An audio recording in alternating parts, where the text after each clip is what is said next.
স্বাগত। আমি সুলতানা রহমান, আপনাদের সবাইকে স্বাগত জানাচ্ছি। যে যেখানে আছেন, যে পৃথিবীর যে প্রান্তেই আছেন, আমরা জানি একটা অদ্ভুত সময় পার করছি এবং একটা উদ্ভট বাঘের পিঠে চলেছেন বাংলাদেশের প্রধান উপদেষ্টা নোবেল বিজয়ী ডক্টর মোহাম্মদ ইউনূস। তার ডাঙায় বাঘ জলে কুমির। তিনি না পারছেন পদত্যাগ করতে, না পারছেন মানে কোথাও উড়াল দিতে। ফলে এমন একটি ভয়ঙ্কর পরিস্থিতিতে তিনি পড়েছেন যে তিনি কি করবেন, কিভাবে। অনেকেই বলছে তিনি ক্ষমতা আঁকড়ে থাকার আপ্রাণ চেষ্টা করছেন, যদিও সেনাপ্রধান তার প্রতি সমর্থন তুলে নিয়েছেন। তিনি জানিয়ে দিয়েছেন যে এই সরকার, ডক্টর মোহাম্মদ ইউনূসের সরকার কোনোভাবেই তার সঙ্গে কোনো বিষয়ে পরামর্শ করেননি। এই বিষয়টি তিনি অফিসার্স অ্যাড্রেসে অবহিত করার পর থেকেই অন্তত ৩টি বিষয়ে স্পষ্ট ধারণা বাংলাদেশের মানুষ পেয়েছে। সেটি হচ্ছে তিনি দ্রুততম সময়ের মধ্যে, বলতে আগামী ডিসেম্বরের মধ্যে তিনি নির্বাচন চান এবং আগামী 2026 সালের 1 জানুয়ারি তিনি নতুন সরকার দেখতে চান। একটা উদ্ভট উটের পিঠে প্রধান উপদেষ্টা এই কথাটি বলছে এই কারণে, সাধারণত বাংলাদেশের ইতিহাস পরিক্রমায় দেখা গেছে যে বারবার সামরিক শাসন জারি হয়েছে।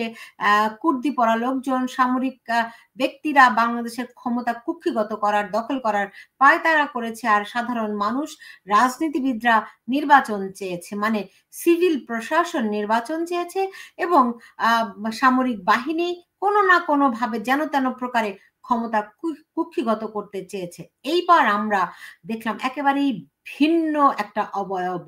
সামরিক শাসন মানে শাসক গোষ্ঠী বা সেনাবাহিনী চায় নির্বাচন, চায় রাজনৈতিক সরকার, আর যারা প্রতিনিধি, জনগণের প্রতিনিধি হতে পারতেন, যারা সিভিল সোসাইটির প্রতিনিধি বা সিভিল সরকার, তারা চায় ক্ষমতা আঁকড়ে ধরতে, নির্বাচন চায় না।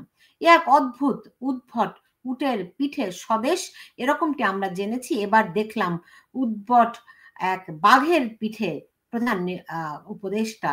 তিনি যদি ডাঙায় নেমে যান তাহলে বাঘটি তাকে খেয়ে ফেলবে, আর যদি বাঘের উপর বসে থাকেন চিল তাকে ছো মেরে নিয়ে যাবেন। কোন পথে হাঁটবেন তিনি? সেজন্য আজকে আমার শিরোনাম বাঘের পিঠে ডক্টর ইউনূস। এরই মধ্যে যে কয়েকটি তথ্য আমরা পেয়েছি সেটি হচ্ছে গিয়ে যে প্রধান উপদেষ্টাকে ঘিরে অনেক রকম জল্পনা কল্পনা হয়েছে, এমনকি তিনি ভাষণ দিতে পারেন জাতির উদ্দেশ্যে, সেরকম একটি কথা আমরা শুনেছি। এরই মধ্যে একটি বিষয় স্পষ্ট হয়েছে, তিনি শনিবার দিন বিএনপি এবং জামায়াতকে ডেকেছেন বৈঠকে, চায়ের নিমন্ত্রণ জানিয়েছেন যমুনায় যাবার জন্য প্রধান উপদেষ্টা। ফলে সব মিলিয়ে তিনি বিএনপি এবং জামায়াতকে কেন্দ্র করে কি ক্ষমতায় থাকতে পারবেন, নাকি তাকে ক্ষমতা ছেড়ে দিয়ে উড়াল দিতে হবে, নাকি তিনি সেফ এক্সিট আদৌ পাবেন না? এই সব প্রশ্নের উত্তর জানার চেষ্টা করব। আপনারা আগেই দেখে ফেলেছেন, আমার সঙ্গে রয়েছেন, আপনারা অনেকেই নিয়মিত আমার আয়োজনে দেখেন, সেটি হচ্ছে গিয়ে নাজমুল হাসান কলিমুল্লাহ, প্রফেসর নাজমুল হাসান কলিমুল্লাহ। আপনার মাথার উপরে অনেকখানি ফাঁকা জায়গা আমি দেখতে পাচ্ছি, আপনাকে আরো সুন্দর করে, ইয়েস, নাও আপনি ঠিক আছেন। স্যার, অনেকগুলো খবর আমি বললাম, প্রধান উপদেষ্টা পদত্যাগ করবেন কি করবেন না, তিনি ভাষণ দেবেন কি দেবেন না, তিনি কি সেফ এক্সিট পাবেন কি পাবেন না, অনেক রকম প্রশ্ন আছে। এর মধ্যে আপনি যদি একটি একটি করে আমাকে বলা শুরু করতে পারতেন। ধন্যবাদ। দেখুন, আমাদের প্রফেসর মহোদয় তিনি একটা ত্রিশঙ্ক অবস্থায় পড়ে গেছেন। খুব সহজে এবং ওপেন আর্মস আপনার আহ্বানে সাড়া দিয়ে হিষ্টচিত্তে তিনি বাঘের পিঠে চড়ে বসেছিলেন। এখন বাঘ যখন চলা শুরু করেছে তখন হয়েছে বিপত্তি। তাকে বাঘের গলা আঁকড়ে থাকতে হচ্ছে এবং কোনো অবস্থায় তিনি নামার চিন্তা করছেন না, করার অবকাশ পাচ্ছেন না, কারণ নামলেই কিন্তু বাঘ তাকে খেয়ে নেবে। এরকম একটি ত্রিশঙ্ক অবস্থা তার জন্য। এবং আমাদের সবার ভালোবাসা, শ্রদ্ধা এবং সেই সঙ্গে আপনার যে প্রত্যাশা, সবকিছু মিলেমিশে এমন একটা খিচুড়ি পাকিয়ে গেছে যে আমরা বাক বিহব্বল চিত্তে রুদ্ধশ্বাস এই নাটক দেখছি। কালকে আমাদের প্রধান রাজনৈতিক দল বিএনপিকে তিনি আমন্ত্রণ জানিয়েছেন দেখা করবার জন্য সন্ধ্যা 7টায়। 8টার সময় তিনি আমন্ত্রণ জানিয়েছেন জামাত ইসলামী বাংলাদেশকে। এখন এই দুই দলের যারা প্রতিনিধি তাদের সঙ্গে আলাপ করে তিনি কি জানান দেন সেটি এখন ঔৎসুক্যের বিষয়। এমন হতে পারে জাতির উদ্দেশ্যে ভাষণ দিতে পারেন, এমন হতে পারে তিনি প্রেস ব্রিফিং এর আয়োজন করতে পারেন, এমন হতে পারে তিনি একটি স্টেটমেন্ট ইস্যু করতে পারেন। হোয়াট এভার ইট ইজ, আসলে সেটি সময়ই বলে দেবে। তবে যেটি উল্লেখ্য সেটি হচ্ছে তিনি যেই হানিমুন পিরিয়ডটা সেটা কিন্তু পার করে ফেলেছেন। এখন চোখে মুখে আর কারো কোনো মুগ্ধতা নেই তার প্রতি। আর কলোনিয়াল মাইন্ডসেট থেকে আমরা এই যে নোবেল নিয়ে যে আধিক্যতা সেটি সেই শুরু করেছি 1913 সনে রবি ঠাকুর নোবেল পুরস্কার পাওয়ার পর থেকে। তারপর অমর্ত্য সেনও পেয়েছেন, আমাদের son of the soil professor doctor ইউনুসও পেয়েছেন। এই জন্যে একটা সময় আসবে যখন প্রচুর মানুষ নোবেল পুরস্কার পাওয়ার কারণে এটির প্রতি এই যে মোহগ্রস্ততা সেটি হয়তো থাকবে না। আর আপনার হিসাব করে দেখবেন যে অসংখ্য লোক নোবেল পেয়েছে এবং তাতে কারো কোনো আধিক্যতা নেই, যত আধিক্যতা সব বাংলাদেশে। এটাও কিন্তু কিছুটা দৃষ্টিকটু, এতে কোনো সন্দেহ নেই। জি, আমি বুঝতে পেরেছি। অনেকগুলো বিষয় আপনি বলে দিলেন যে শনিবার দিন আপনি সময়ও জানিয়ে দিলেন সন্ধ্যা 7টায় বিএনপিকে তিনি ডেকেছেন এবং রাত 8টায় তিনি ডেকেছেন জামাত ইসলামীকে। আমরা জানি এই দুটি রাজনৈতিক দল তাকে সমর্থন দিয়ে রেখেছিল। বিএনপি অবশ্যই এরই মধ্যে নানান রকম কথা বলা শুরু করেছে। সালাউদ্দিন আহমেদ তিনি বলেছেন তিনি থাকতে চান, তাদের আপত্তি নেই, কিন্তু তিনি স্বেচ্ছায় চলেও যেতে চান তাতেও তিনি আটকাতে চান না। তারা এই যে সালাউদ্দিন আহমেদের বক্তব্যটি আমি দেখছি যে তারা একটা রোড ম্যাপ চেয়েছিলেন, সেই রোড ম্যাপ কিন্তু প্রধান উপদেষ্টা এখনো দেননি। তার পদত্যাগও কিন্তু তারা বিএনপি চায়নি, এখন পর্যন্ত চায়নি, যদিও দুজন উপদেষ্টার পদত্যাগ কিন্তু তারা চেয়েছেন এবং এখনো সেই দাবি থেকে কিন্তু সরে আসেননি। ফলে প্রধান উপদেষ্টাকে তারা থাকতে বলবেন এমনটা কি মনে হয় আপনার? দেখুন, সালাউদ্দিন মহোদয়ের বক্তব্যে বিষয়টা পরিষ্কার। তিনি ইঙ্গিত দিয়েছেন যে প্রফেসর ইউনূস যদি আবেগের বশবর্তী হয়ে পদত্যাগ করে ফেলেনি তাহলে that's not the end of the world. আপনার কারোর জন্য পৃথিবী আটকে থাকে না, সে কথাটিও তিনি আকারা ভাষায় বলে দিয়েছেন। সুতরাং আসলে বিষয়টি সঠিক। কারণ হচ্ছে এই যে আপনার যখন প্রফেসর ইউনূস ছিলেন না তখন কি বাংলাদেশ চলেনি? যখন প্রফেসর ইউনূস থাকবেন না তখন কি বাংলাদেশ চলবে না?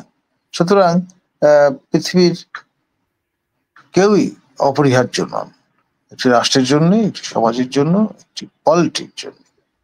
ধন্যবাদ। জি, আমি কালকে আমার সঙ্গে কথা হয়েছিল, আমার এই আয়োজনেই কথা হয়েছিল আপনার বিএনপির ভাইস চেয়ারম্যান শামসুজ্জামানের সঙ্গে, শামসুজ্জামান দুদু। তিনিও কিন্তু অনেকটা এরকমই বলেছিলেন। তিনি বলেছিলেন যে তার চারপাশে যারা আছে তারা টাউট বাটপার। তিনি এই উপদেষ্টাদের কথা বলেছেন, তিনি এই ছাত্রদের কথা বলেছেন, নাহিদ সার্জেসের কথা অ্যাকচুয়ালি ইন্ডিকেট করেছেন। সো স্পষ্টতই বিএনপি তাকে থাকতে বলবে না, কিন্তু অনেকেই বলছিলেন যে ডক্টর মোহাম্মদ ইউনূস তিনি যাওয়ার লোক নন।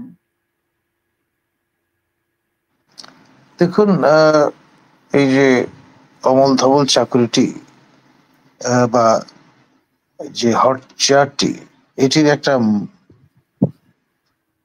মাদকতা আছে আপনার,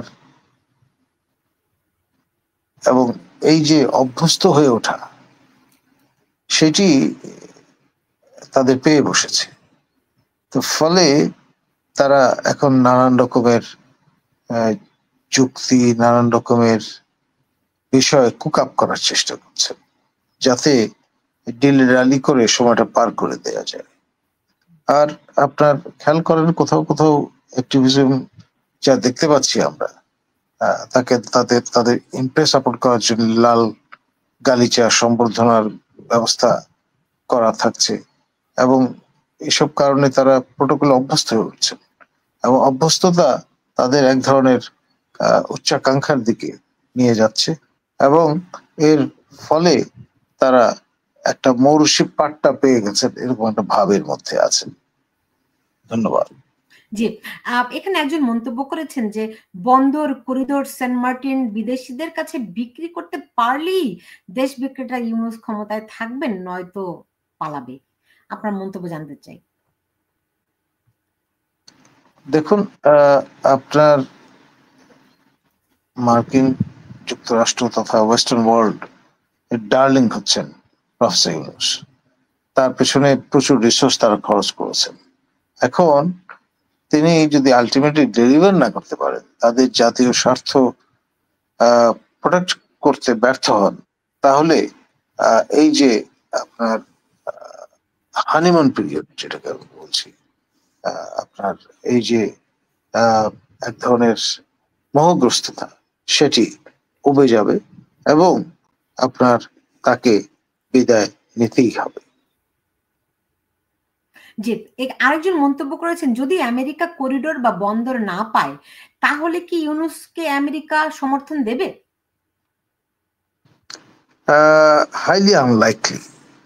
কারণ হচ্ছে এটা একটা বড় ক্যানভাসের খেলা, সেখানে তিনি একটা কক বা মেশিন মাত্র, এর বেশি অন্য কিছু নন। তাকে দিয়ে যদি কাজ দেওয়া হয়, তখন হয়তো plan B, plan C, plan D তে তারা চলে যাবেন, ভিন্ন সেট লোকজন আসবে, আর তখন মনে হবে না যে প্রফেসর ইউনূস অপরিহার্য একজন ব্যক্তিত্ব। রাইট, আমি প্ল্যান বি, সি, ডি এরকম প্ল্যানের কথা আমি শুনেছি, আপনার কাছে জিজ্ঞেস করব। কিন্তু আপনি জানেন যে যখন একটা টার্মোয়েল শুরু হয়, তখন দেশের যারা মাইনরিটি কমিউনিটি রয়েছেন তারা শঙ্কায় ভোগেন। সেরকমই একটি প্রশ্ন এখানে এসেছে যে রদবদল হলে মাইনরিটির উপর কোনো হামলা আসতে পারে কিনা উগ্রবাদীদের থেকে, এবং এর মধ্যে আমরা বিভিন্ন ভাবে খবর পেয়েছি যে একটা উগ্রপন্থার হামলা, আক্রমণ এরকমের আশঙ্কাও অনেকে করছেন। আপনার কাছে এই ব্যাপারে কোনো ধারণা আছে কিনা স্যার? দেখুন, আপনার সময়টা তো খুব ভালনারেবল। ইতিমধ্যে যশোরে আপনার দ্বিতীয় বৃহত্তম সম্প্রদায়ের উপর হামলার ঘটনা ঘটেছে। এখন ডিস্টেবিলাইজ করার জন্য মাল মশলা যা দরকার তা একেবারে প্রস্তুত বলা যেতে পারে। এখন সেই বিষয়গুলো কিন্তু প্রফেসর ইউনূসকে ভাবিয়ে তুলছে। আপনার শুধু কথা তো চিড়ে ভিজবে না, আপনাকে ডেলিভার করে দেখাতে পারতে হবে আপনার হোম অডিয়েন্সকে এবং ন্যাশনাল অ্যাক্টরদের।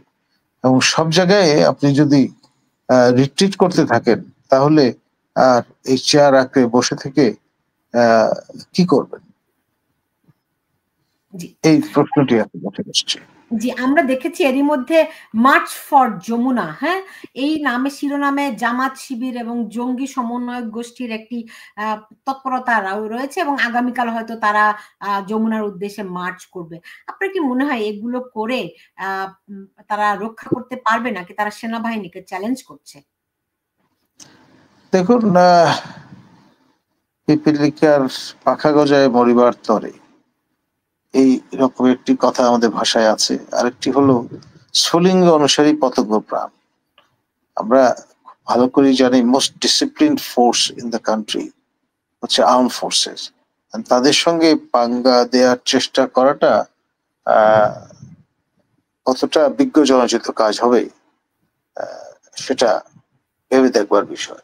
এখন ধরুন আপনি সম্পূর্ণ বেআইনি একটি স্টাইলে অ্যাসার্ট করার চেষ্টা যদি করেন এই মবক্রেসির মাধ্যমে অথবা মব জাস্টিস এনশিওর করার মাধ্যমে, তাহলে আপনি আলটিমেটলি কলকে কতটুকু পাবেন সেটা নিয়ে ঘোরতর সন্দেহ দেখা দেবে।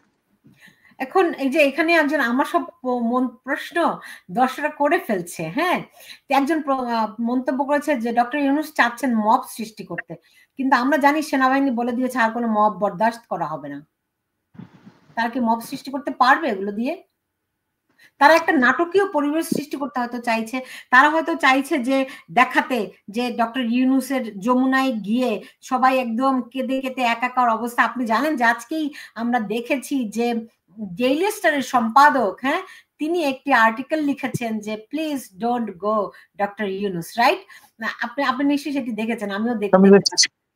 আপনি জানেন যে বাংলাদেশের স্বাধীনতা, গণমাধ্যমের স্বাধীনতা কতখানি খর্ব হচ্ছে, এবং আপনি এও জানেন যে এই যে আপনি যাদেরকে ত্রিরত্ন বলেন, সেই ত্রিরত্নরা কিভাবে করে ডেইলি স্টারকে বলে দিল্লি স্টার। যদিও আমি দীর্ঘদিন এই ডেইলি স্টারে আমি কাজ করেছি, এবং এমনকি কি বলবো, আমি ডেইলি স্টার আমার খুবই প্রিয় প্রতিষ্ঠান, প্রিয় গণমাধ্যম। শুধুমাত্র আমার কর্মক্ষেত্র নয়, সম্পাদক মাহফুজ আনামও আমার অত্যন্ত প্রিয়জন। তাকে আমি গতকালও অনুরোধ করেছিলাম যে আমার এই আয়োজনে আসার জন্য। তিনি বলছিলেন তিনি অনেক বছর ধরে কোথাও যান না, শুধুমাত্র বোধহয় বিবিসিতে একটি সাক্ষাৎকার দিয়েছিলেন। তো মাহফুজ আনাম এরকম একটা লেখা লিখেছেন যে please don't resign and appeal two professor Yunus. অথচ অথচ তিনি কিন্তু এখন এই সময়ে আতঙ্কে আছেন। তিনি এবং প্রথম আলো, মানে ডেইলি স্টার এবং প্রথম আলো, এই দুইটি প্রতিষ্ঠান, আমরা জানি যে শেখ হাসিনার শাসন আমলে প্রধানমন্ত্রীর কার্যালয়ে নিষিদ্ধ ছিল। ব্যক্তিগতভাবে শেখ হাসিনা প্রথম আলোর সম্পাদক এবং ডেইলি স্টারের সম্পাদককে আক্রমণ করতেন, নিয়মিত আক্রমণ করতেন। আমরা হয়তো কারণ খুঁজে পেতাম না। আজকে যখন মাহফুজ আনাম, আমার প্রিয় সম্পাদক যদিও, তিনি যখন লেখেন যে please don't resign and appeal two professor Yunus, মানে আমি খুব বিস্মিত হয়ে যাই যে আমরা কাদেরকে আমাদের গণমাধ্যমের কর্ণধার ভাবি। তিনি এর মধ্যে গণমাধ্যমের উপর যে আক্রমণ হচ্ছে, যেভাবে করে এই সংক্রান্ত কিন্তু একটা আর্টিকেল লিখেছেন, কলাম লিখেছেন, এডিটোরিয়াল লিখেছেন। সেইখানে তিনি বলেছেন যে তিনি মানে কি ভয়াবহ একটা পরিস্থিতির মধ্যে দেশের গণমাধ্যম রয়েছে। তিনি কেমন করে যখন আজকে এই আর্টিকেল লিখেন, এটা কন্ট্রাডিকশন মনে হয় কি জনাব নাজমুল হাসান কলিমুল্লাহ? স্বাভাবিক, কারণ এক ধরনের ডায়ামেট্রিক্যালি অপোজড স্ট্যান্ড, এতে কোনো সন্দেহ নেই। কিন্তু এই যে বিষয়গুলো, সেগুলো রিকনসাইল করা মুশকিল, আবার অনেক সময় শিল্ড হিসাবে এটা কাজ করে। এখন আপনার আমাদের ম্যাকলারেন্স ক্লাবের প্রতিবেশী হচ্ছে ডেইলি স্টার ভবন। সেখানে আমরা প্রায় প্রতিদিনই অবস্থান করি, যাই, কফি খাই। এখন সেখানে আমরা কিন্তু সবিস্ময়ে লক্ষ্য করছি, বেশি দিন হয়নি আপনার গবাদি পশু নিয়ে আসা হয়েছিল এবং তার গায়ে নামাঙ্কিত করে দেওয়া হয়েছিল মাহফুজ আনাম এবং মতিউর রহমান, এবং তারা জিয়াফতের আয়োজন করেছিলেন, এবং সেই মাংসের ভাগ মাহফুজ আনাম এবং মতিউর রহমানকে কিন্তু পাঠানো হয়েছে। তো এই যে ইন্টিমিডেশন গুলো, সেগুলো এক ধরনের আতঙ্ক তৈরি করে, তার ফলে এই ধরনের বিহেভিয়ার আমরা দেখতে পাই। চাচা আপন প্রাণ বাঁচা, এটা তো সবাই জানি আমরা।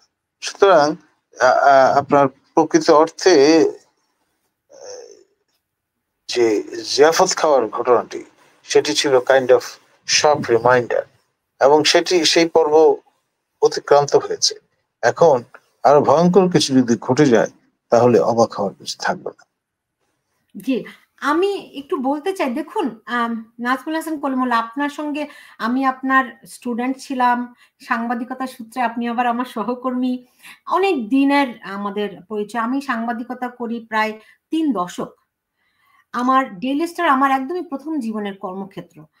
আমি আমি কোনোদিনও কারো কাছে মাথা নিচা করে আমার সাংবাদিকতা করিনি, কাউকে ভয়ও পাইনি জীবনে, এখনো আমি পাই না। আমি যখন ডেইলি স্টারে কাজ করতাম, আমি এই যে হাতির ঝিল নিয়ে অসংখ্য রিপোর্ট আমার আছে। আমার কোনো রিপোর্ট করতে আমি কখনো বাধা পাইনি। কিন্তু হাতির ঝিলে যখনই আমার রিপোর্টে আসতো, তখন হাতির ঝিল তো আজকের হাতির ঝিল ছিল না, আপনার নিশ্চয়ই মনে আছে। তখন হাতির ঝিল ছিল নানান রকম থাগের দখলে, আবার অনেক সুশীলের দখলেও ছিল। সেই সুশীলদের একটা ছিল ব্র্যাক, আপনার নিশ্চয়ই মনে আছে, রাইট? আমার রিপোর্টে কখনো আমি ব্র্যাক লিখতে পারতাম না। আমি সবার নামই লিখতে পারতাম, কিন্তু আমি কখনো ব্র্যাকের কথা বলতে পারতাম না। আমার ব্র্যাক শব্দটা কেটে দেওয়া হতো। হ্যাঁ, এরকম আপনি বুঝতে পারছেন যে তারা এখনো, আজকে দেশ যখন এরকম একটি পরিস্থিতি, তখন তারা কেমন করে বলেন doctor Yunus please don't resign? তারা কি চায় দেশটাকে নিয়ে? আমার ডেইলি স্টার কিন্তু আমি বললাম তো আমি দীর্ঘদিন এখানে কাজ করেছি। আমি একজন শিক্ষানবিশ হিসেবে সেখানে কাজ শুরু করেছি। দীর্ঘদিন আমি সেখানে কাজ করেছি। সেখানে অনেক এডিটোরিয়াল পলিসিটি তো আমি জানি। তো এরকম রাজনীতিবিদদের ব্যাপারে পলিটিক্যাল কোনো কিছুর ব্যাপারে তারা কখনো দুর্বিনীত। তাদের কেউ আটকাতে পারবে না। আমিও কোনোদিনও আটকাইনি। কোনো রাজনীতিবিদ নিয়ে নেগেটিভ রিপোর্ট করতে কখনো আটকায় না। কিন্তু যখন আপনি সুশীলদেরকে নিয়ে রিপোর্ট করবেন তখন ওটি কিন্তু আটকে যায়। দেখুন, এতে আশ্চর্য হওয়ার কিছু নেই, কারণ হচ্ছে সুশীলদের আরেক নাম হচ্ছে সিভিল সোসাইটি। এখন সিভিল সোসাইটি ম্যাটার করে, কিন্তু সিস্টেম্যাটিক্যালি বাংলাদেশে প্রথম FRM হাসান সুশীল সমাজ, তারপর সিভিল সোসাইটি, এই প্রত্যয়গুলির সঙ্গে আমাদের পরিচয় করান। FRM হাসান পরিচালিত GSS গণসাহায্য সংস্থা ছিল third largest NGO in Bangladesh, কিন্তু আজকে দেখুন সেটা কর্পূরের মতো উবে গেছে। আপনার ব্র্যাক আছে, টিকে গেছে, কিন্তু প্রশিকা খাবি খাচ্ছে। এখন যেটা ছিল second largest NGO in Bangladesh. আমি নিজে NGO সেক্টরের উপরে আপনার দীর্ঘদিন ধরে গবেষণা করেছি। আমার হ্যামসক SC PhD এবং পোস্টডক গবেষণার নির্দিষ্ট বিষয় হচ্ছে NGOs ইন ডেভেলপমেন্ট। ফলে দেশে বিদেশে NGOরা কোন ভূমিকা পালন করছে সেই সম্পর্কে আমার একটা পরিষ্কার ধারণা আছে। এখন এই সিভিল সোসাইটি কে পপুলারাইজ করতে গিয়ে যখন GSS দায়ী হয়ে গেল, তখন আমাদের আশ্চর্যের আর কোনো সীমা থাকলো না। সেই কি বলবো, আমি আমি আমি যেটা বলতে চাই যে ডক্টর ইউনূস আজকে যে পরিস্থিতি সৃষ্টি করেছেন, আপনার কি মনে হয় তার আসলে থাকার বিকল্প কোনো ব্যবস্থা কি আছে আপনার মনে হয়? Why not? খেয়াল করে দেখুন, আমাদের লার্নেড অ্যাডভোকেট মোহসেন রশিদ মহোদয় যে রিটটি করছেন বা করার প্রক্রিয়া আছেন, সেখানে কিন্তু তিনি চ্যালেঞ্জ করে দিয়েছেন। এক ধরনের ফরজারির আশ্রয় নেওয়া হচ্ছে, ফ্রডুলেন্ট কাজ কারবারের আপনার স্মেল পাওয়া যাচ্ছে। এবং বিষয়টা যদি শেষ অব্দি খোলাসা হয়ে যায়, তাহলে কিন্তু নৈতিকভাবে এক মুহূর্ত ক্ষমতায় থাকবার অধিকার আপনার দ্বিতীয় অন্তর্বর্তী সরকার রাখবে না। তাদের অনতিবিলম্বে দায়িত্ব নিয়ে এবং ইস্তফা দিয়ে চলে যেতে হবে। আপনার নিশ্চয়ই মনে আছে যে মানে গতকাল ISPR থেকে যে 625 জন আটক ছিলেন তাদের যে তালিকা প্রকাশ করা হয়েছে, আপনি নিশ্চয়ই দেখেছেন। সেখানে সাবেক দুজন প্রধান বিচারপতি ওবায়দুল হাসান এবং এনায়েতুর রহিম, তখন তারা দায়িত্বে ছিলেন, তারা সেখানে ক্যান্টনমেন্টে আশ্রয় নিয়েছিলেন। তাদের নাম, দুজনের নামই এখানে আছে। তাহলে তারা কাদের কাছে শপথ নিলেন, কারাই বা তাদেরকে রেফারেন্স দিল?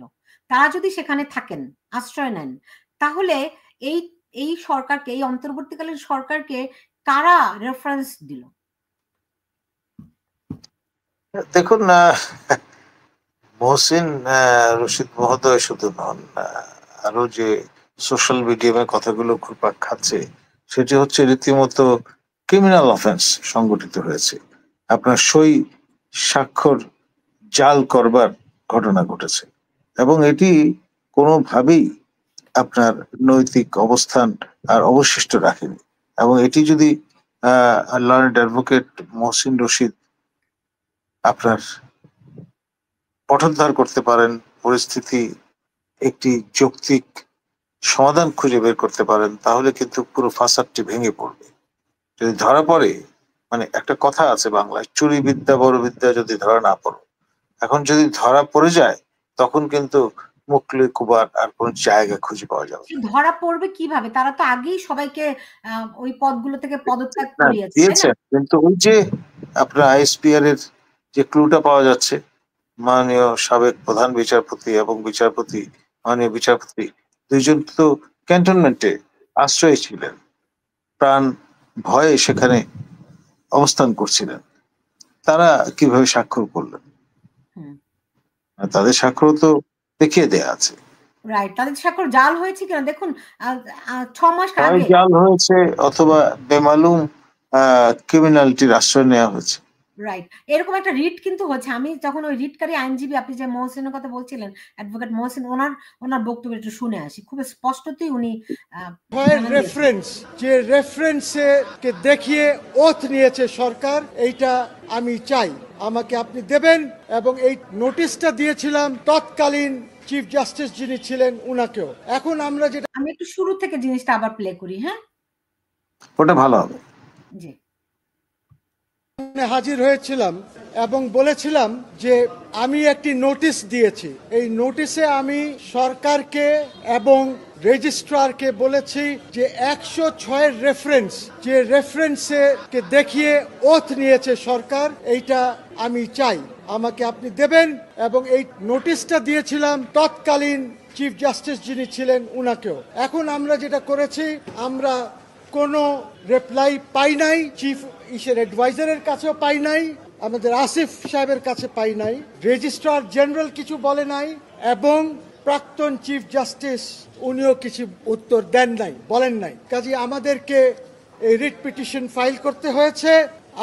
আমি পিটিশনার এবং আমি মনে করি যে এই যে 106 রেফারেন্স ছিল, এইটি একটি ভুয়া রেফারেন্স, কোনো রেফারেন্স যায় নাই। আমি বিশ্বাস করি যে কোনো ওপিনিয়ন অ্যাপেলেট ডিভিশন দেয় নাই, এইটা মন্ত্রণালয়ের থেকে বা অন্য কোনো জায়গার থেকে লিখে আনা হয়েছিল, এবং সেটাকে ভিত্তি করে জজ সাহেবদের থেকে সই নিয়ে, ওই যে 6 জন যারা পরে রিজাইন করেছে ওদের থেকে সই নিয়ে এই রেফারেন্স সন্ধ্যা 7টার সময় এনে 9টার সময় ওথ হয়েছে। কাজী যদি রেফারেন্সটা না থাকে এবং অ্যাপেলেট ডিভিশনের রেকর্ডে রেফারেন্স না থাকে, তাহলে এই oath as an interim government কিভাবে ওনারা নিলেন? আমার কথা হচ্ছে যে ইন্টারিম গভর্নমেন্ট আপনারা কেন করতে গেলেন? জনগণ তো আপনাদেরকে ম্যান্ডেট দিয়েছিল। যখন এই অভ্যুত্থান অথবা রেভলিউশন যখন হয়েছে, তখন তো আপনার কাছে জনগণের ম্যান্ডেট ছিল, আপনার তো অ্যাপেলেট ডিভিশনের ম্যান্ডেটের প্রয়োজন ছিল না। আপনি কেন জনগণের ম্যান্ডেট নিয়ে একটি ইন্টারিম প্রভিশনাল সংবিধান করে আপনারা ওইটার উপরে কেন ওথ নেন নাই? আপনারা এখন একদিকে বলছেন যে আমরা সংরক্ষণ করব সংবিধান, একদিকে আপনি অ্যাসেম্বলি পার্লামেন্ট ডিসলভ করেছেন, একদিকে আপনি অ্যাপয়েন্টমেন্টস করেছেন। কি সংরক্ষণ করছেন? আপনারা জানেন যে যখন প্রাইম মিনিস্টার, বর্তমানে যিনি চিফ অ্যাডভাইজার, যখন উনি দেশের বাইরে যাবেন, সংবিধান বলছে উনি প্রেসিডেন্টের সাথে দেখা করে যাবেন এবং প্রেসিডেন্টকে জানিয়ে যাবেন যে উনি কোথায় কি আলাপ আলোচনা করবেন। আসার পরে উনি আবার ব্রিফ করবেন প্রেসিডেন্টকে যে আমি এই আলাপ আলোচনা করেছে। কিন্তু এখানে দেখা যাচ্ছে যে একদিকে সংবিধান সংরক্ষণ করবেন, কিন্তু আপনি ওই আর্টিকেলস গুলি মানছেন না। কাজী আমি যে রিট পিটিশন করেছি, এইখানে আমি বলেছি ডাইরেকশন দেওয়া হোক, ওপিনিয়ন যেটা সুপ্রিম কোর্ট বা অ্যাপেলেট ডিভিশন তৎকালীন যেটা দিয়েছে সেটা কোর্টে হাজির করা হোক। আমরা দেখতে চাই যে কি রেফারেন্স ছিল এবং কি ওপিনিয়ন দিয়েছে। তো এই মর্মে রিট করেছি। আমি আশা করছি আগামী সপ্তাহে এই রিটটা মুভ করব ফারাহ মাহবুব, জাস্টিস ফারাহ মাহবুবের কোর্টে মুভ করবো ইনশাল্লাহ। এই সপ্তাহ করছি না, তার কারণ হচ্ছে যে ওই কোর্ট একটু ব্যস্ত আছে, 15th অ্যামেন্ডমেন্ট আর সব কিছু কিছু মামলা চলছে, কাজে এই সপ্তাহ করব না, আগামী সপ্তাহ। আমার রিট পিটিশনের নাম্বার হচ্ছে 14,041-20-24। রেফারেন্স দেখতে চাই, আর যদি রেফারেন্স না থাকে আমরা এইটাও বলেছি যে তাহলে একটি ইন্টারিম কনস্টিটিউশন, প্রভিশনাল কনস্টিটিউশন করে সরকার চলুক। আমার ইউনূস সাহেবের বিরুদ্ধে কিছু নাই, কারোর বিরুদ্ধে কিছু নাই, কিন্তু আমি যেটা চাচ্ছি সেটা হচ্ছে যে কোনো ব্যক্তি রাষ্ট্রের সাথে কোনো ফ্রড করবে না। এইখানে যদি এটা প্রমাণ হয় যে ফ্রড হয়েছে, যারা রাষ্ট্রের সাথে ফ্রড করেছে তারা জনগণের সাথে ফ্রড করেছে, এবং এই ফ্রড কিভাবে হলো, কেন হলো, এটা প্রয়োজন হলে আমরা ক্রিমিনাল মামলা করব যারা ফ্রড করেছে। যারা নাজমুল হাসান কলিমুল্লাহ, যদি এটা কিন্তু আমি ওনার বক্তব্যটি দেখালাম, এটা 6 মাস আগের বক্তব্য, এরপরে এটার ফলো আপ কিন্তু আমরা দেখিনি। তার মানে তো এটা একটা রাষ্ট্রের বিরুদ্ধে ক্রিমিনাল অফেন্স হয়েছে। তা তো বটেই। মানে আমি ছোটবেলা গল্প শুনেছিলাম যে প্যারিসে যে আইকনিক সিম্বল আপনার আইফেল টাওয়ার, টাওয়ার ইফেল, এটি এক চতুর লোক তিনবার বিক্রি করে দিয়েছিল সাফল্যের সঙ্গে এবং টাকা নিয়ে ফেলেছিল।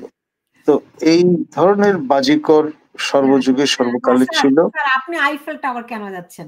আমরা তো এটা শুনেছিলাম যে বাংলাদেশের যে হাইকোর্ট, ওই হাইকোর্ট আমাদের কোন এক নায়ক, বাংলা সিনেমার নায়ক, তিনি নিজের বলে চালিয়ে দিয়েছিলেন। আপনি আইফেল টাওয়ার এবং এক মেম সাহেবকে কনভিন্স করে এটা তার বাংলো বিয়েও বলে তাকে করেছিলেন বিয়ে নিজের করে বাড়িতে। ফেলেছেন। হ্যাঁ, এবং জি জি, আমি সেই ভদ্রলোক এটা মানে জীবন ঘনিষ্ঠ একটি, জিনিয়াস জাতি তো, হ্যাঁ। জি তা তো বটে, কোনো সন্দেহ নেই।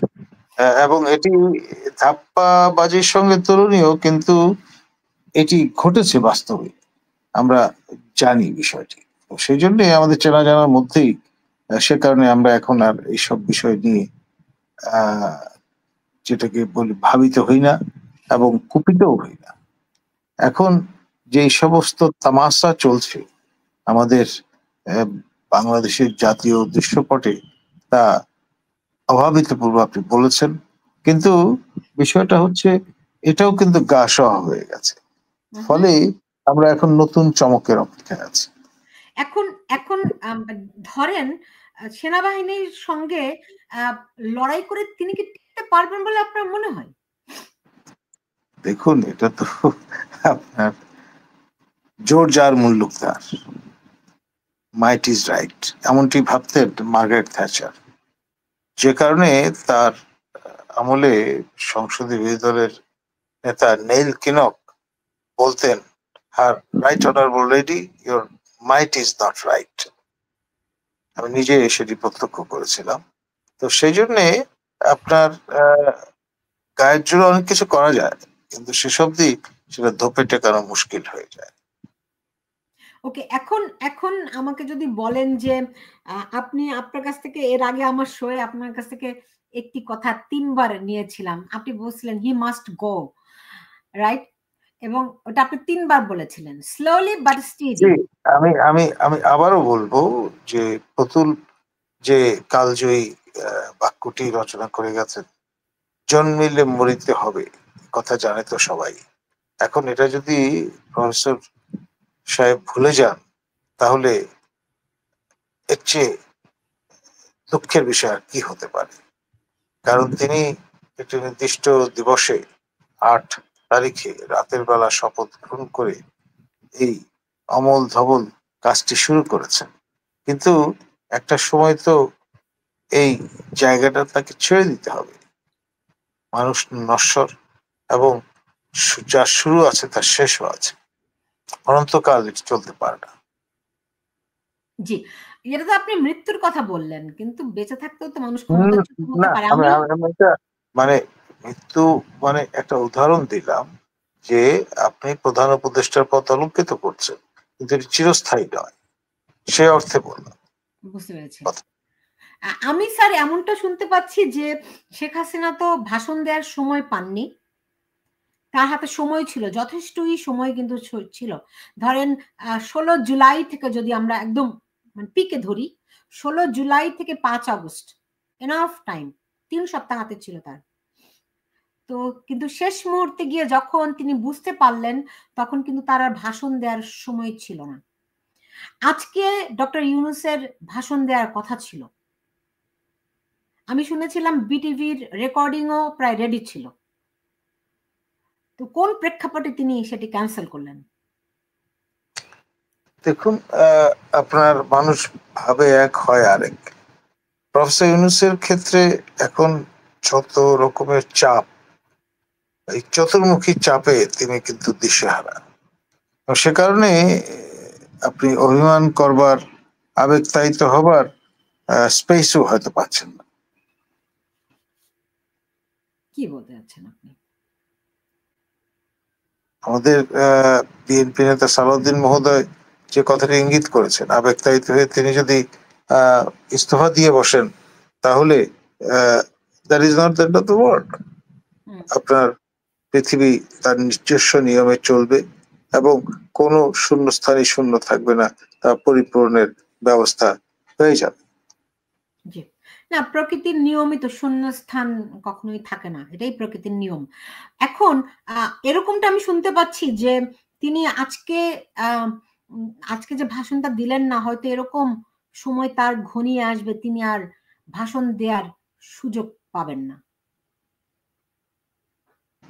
দেখুন আপনার এখানে নানামুখী তৎপরতা চলছে, নানান রকমের স্পেকুলেশন আছে। এখন আগামীকাল যে দুটি বৈঠক হবার কথা সন্ধ্যা 7টা এবং 8টায়, তারপর হয়তো দেখা যাবে যে তার পায়ের তলায় কতটুকু মাটি আছে কিংবা আদৌ থাকছে কিনা, এই ধরনের বিষয়গুলো কিছুটা হলেও খোলাসা হয়ে যাবে। এখন একটা জাতীয় সরকারের কথা শুনতে পাচ্ছি, সেই জাতীয় সরকার কি ডক্টর ইউনূসের নেতৃত্বেই হবে, এরকম ব্যাপারটা তিনি এরকম একটা প্রস্তাব দিতে পারেন বলে আমি শুনতে পাচ্ছি। সম্ভাবনা ক্ষীণ, কারণ হচ্ছে যে আপনার তার জারি জুরি এবং চেহারা তো বাই নাও সবাই জেনে গেছে, সুতরাং নতুন মুখ would be more sellable, এতে কোনো সন্দেহ নেই। আমাদের প্রফেসর রেহমান সোবহানের কথা শোনা যাচ্ছে, আফতাবুল ইসলাম মহোদয়ের কথা শোনা যাচ্ছে, এমনকি জাস্টিস সিনহার কথাও শোনা যাচ্ছে। এখন শেষ অব্দি কে স্টেপ ইনটু দ্য শুজ করেন সেটাই এখন দেখবার বিষয়। জাস্টিস সিনহাটা নতুন করে যুক্ত হয়েছে, হ্যাঁ। এখন কিন্তু ধরেন সবার ভিতরে তো হতাশাও আছে, তাই না? এখন কালকে দিনের জন্য কি কি নাটকীয়তা, আমি তো আরো কয়েকজনের নাম শুনলাম। এখন এই যে রেহমান সোবান, তিনি তো ভালো করে বাংলা বলতে পারেন না, হ্যাঁ, বাট দ্যাটস ওকে, বাট ওনার বয়স হয়েছে, রাইট? আপনি বলেছেন আফতাব আহমেদের কথা। আফতাব আহমেদ, তার ব্যাপারে আমি জানি না। তিনি আফতাবুল ইসলাম এমচেমের কর্ণধার ছিলেন এবং আপনার এক ধরনের লাভ হেট রিলেশন হয়তো তার আছে আমাদের নিরাপত্তা উপদেষ্টা মহোদয়ের সঙ্গে, এটা অনেকে। জি, এখন ধরেন আমি আপনাকে বলেছিলাম যে A team, B team, C team, হ্যাঁ, তো ধরেন যারা ডক্টর ইউনূসকে শক্তি যোগাচ্ছে, যারা যেন তেন প্রকারে তাকে রাখতে চাচ্ছে, যদি দেখেন, আমি এরকম অনেকে প্রশ্ন করেছেন যে যদি তারা দেখেন যে ডক্টর ইউনূসকে দিয়ে তাদের পারপাস সার্ভ হচ্ছে না, তখন তারা তাদের বি টিম হাজির করবে কিংবা সি টিম হাজির করবে, রাইট? সো ডক্টর, আমি যে কয়টা নাম এখন পর্যন্ত শুনলাম সেগুলা তো ওই A team, B team, C team এটাই বলতে পারেন, রাইট? আমি যতটুকু যাদের ব্যাকগ্রাউন্ড জানি, তো সেই ক্ষেত্রে আমার দেশের কি লাভ? আপনার দেশের লাভ হচ্ছে এই প্রক্রিয়ায় নির্বাচন ইন্তজাম করা। এখন এই টিম যে ভুলগুলো করছে নিশ্চয়ই আশা করি বি টিম সেগুলো করবে না, আর বি টিম যদি কোনো ভুল করে সি টিমের তো করবার কোনো সুযোগই থাকবে না সেই দৃষ্টিকোণ থেকে দেখলে ভুল করবার। আর ভুলে একবার আপনি বাঘের পিঠে চড়তে পারেন, বারংবার তো চড়ার সুযোগ হবে না, রাইট? সো আপনি যদি আমাকে একটু বলেন যে সেই ডক্টর মোহাম্মদ ইউনূস যে বাঘের পিঠে চড়েছেন, এইখান থেকে তার পরিত্রাণ পাওয়ার কি উপায় আছে? আসলে একটি সসম্মানে পরিত্রাণ পাওয়ার সুযোগ আছে, সেটি হচ্ছে ইস্তফা দিয়ে চলে যাওয়া। আর যদি অসম্মানিত হতে চান তাহলে হয়তো অব্যাহতি প্রাপ্ত হতে পারেন, সেই পথ খোলা আছে। তাকে অব্যাহতি কে দিবে? এখন মহামান্য রাষ্ট্রপতি তাকে নিয়োগ করেছেন, ভুলে গেলে চলবে না। না, কিন্তু তিনি তো বলেন ছাত্ররা তাকে নিয়োগ করেছেন। সেটা তো নিয়োগ করেছে, কিন্তু আলটিমেটলি আপনার মহামান্য রাষ্ট্রপতির ভূমিকা তো অস্বীকার করা যায় না। না, এখন পুরো বিষয়টাই তো গোজামিল না। আমি বলি, শুনেন, দেখেন, রাষ্ট্রপতি তাকে শপথ করিয়েছে, রাইট? তো রাষ্ট্রপতি তাকে সাংবিধানিকভাবে অব্যাহতি দিতে পারেন। জি, আবার অন্তর্বর্তীকালীন সরকার সরকারের ভেঙে কোনো দিতে পারে। নেই, আপনার সংবিধানের নাই, তাহলে রাষ্ট্রপতি কিভাবে করে অব্যাহতি দিবেন? আবার আবার আমরা দেখলাম অ্যাডভোকেট মহসিন বলছেন যে এটা পুরোটা একটা গোজামিল, পুরোটা একটা জালিয়াতি। কারণ আমরা দেখলাম প্রধান বিচারপতি তারা ছিলেন ক্যান্টনমেন্টে, তাদের রেফারেন্স হিসেবে তারা রেফারেন্স দিয়েছেন বলে দাবি করা হচ্ছে, অথচ তারা ছিলেন না। তাহলে সেখানে একটা কেউ না কেউ তাদের সিগনেচার হয় দিয়েছে, না হলে পুরোটাই গোজামিল একটা করেছে। ফলে কোনো কিছুর তো ভিত্তিই নাই, কে তাকে অব্যাহতি দিবে?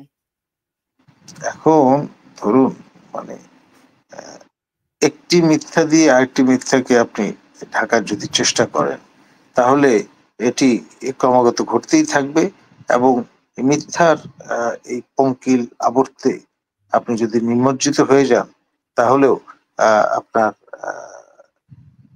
সেরকম ঘটনাও ঘটতে পারে। এখন যদি আমি বলি যে কালকের দিনটা, ধরেন শনিবার দিনটা খুব ক্রিটিক্যাল। বিভিন্ন জায়গা থেকে গুঞ্জন শুনছি যে এয়ারপোর্ট গুলোতে নিরাপত্তা জোরদার করা হয়েছে, সেনা নিয়ন্ত্রণে এখন আছে। সেনা নিয়ন্ত্রণ তো থাকারই কথা ছিল, কারণ তাদের ম্যাজিস্ট্রেসি দেয়া ছিল, রাইট? তো সেই দিক থেকে আমাদেরকে যদি একটু ধারণা দিতেন যে ধরেন সেনাপ্রধান এবং প্রধান উপদেষ্টা দুজন একদম মুখোমুখি অবস্থানে, সেখান থেকে সেনাপ্রধান এর সমর্থন নিয়ে প্রধান উপদেষ্টা দায়িত্বে ছিলেন, এখন সেনাপ্রধান তার সমর্থন প্রত্যাহার করে নিয়েছেন। ইন দ্যাট কেস এই দেখুন, আপনার সশস্ত্র বাহিনীর সমর্থন এবং সহযোগিতা যদি না থাকে, সেই সরকারের ভাগ্যে আয়ু কতটুকু কতদিন থাকবে সেটি তখন বড় প্রশ্নবোধক চিহ্নের মতো পড়ে যায়। কারণ হচ্ছে জনগণ বা তাদের মানবেন কেন?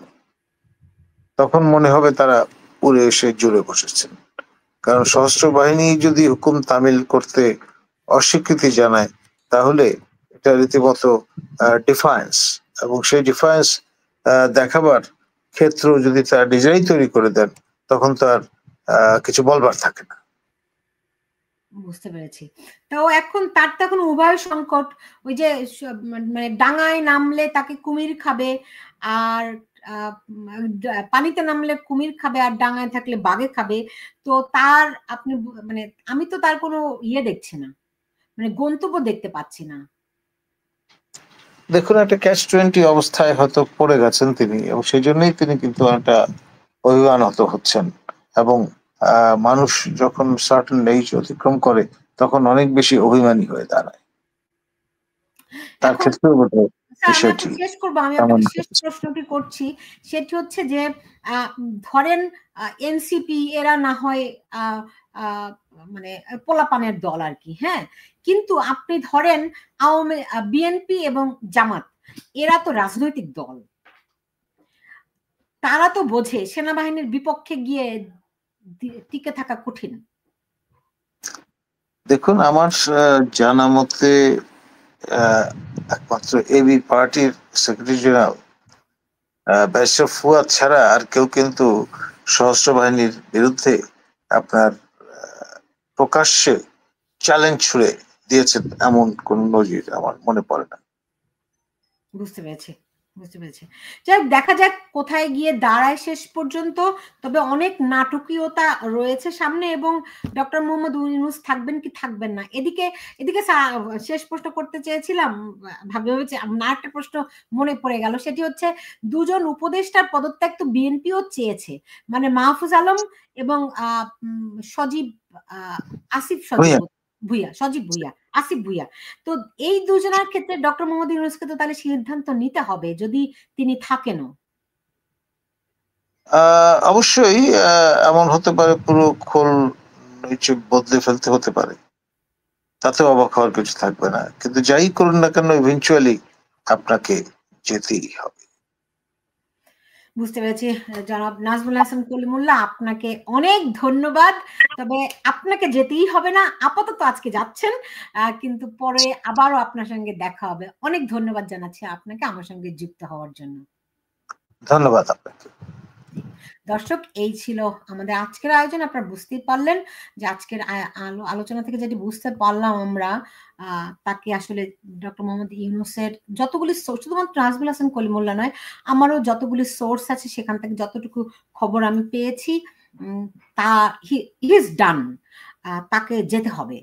এবং কারণ দেশে একটা নির্বাচন হতেই হবে। আবার নির্বাচন হওয়ার জন্য ডক্টর মোহাম্মদ ইউনূসের অধীনে যদি নির্বাচন হয়, সেটি কতখানি গ্রহণযোগ্য হবে সেই প্রশ্ন কিন্তু আছে। কারণ হচ্ছে যে তিনি যাদের সমর্থন নিয়ে রয়েছেন, সেই নাহিদ, সার্জিস, আসিফরা, তারা কিন্তু একটা রাজনৈতিক দল গঠন করেছে। ফলে তারা যখন নির্বাচনে প্রতিদ্বন্দ্বিতা করবেন, তখন ডক্টর মোহাম্মদ ইউনূস তাদেরই একজন। এরই মধ্যে তাদের যে রাজনৈতিক দল নাগরিক পার্টি, তারা কিন্তু কিংস পার্টি হিসেবে পরিচিতি পেয়ে গেছে এবং বিভিন্ন আয়োজনে, বিভিন্ন নানান কর্মকাণ্ডের মধ্য দিয়ে দেখা গেছে যে তারা সরকারের পৃষ্ঠপোষকতায় বেড়ে উঠছে, লালিত পালিত হচ্ছে। ফলে ডক্টর ইউনূসের অধীনে নির্বাচন কতটা গ্রহণযোগ্য হবে সেই প্রশ্ন যেমন উঠছে, তেমনি সেনাপ্রধানের সঙ্গে একটা টার্ময়েলের মধ্য দিয়ে সেনাবাহিনীর আস্থা হারিয়ে তিনি আসলে টিকতে পারবেন কিনা, সেও এক জটিল প্রশ্ন।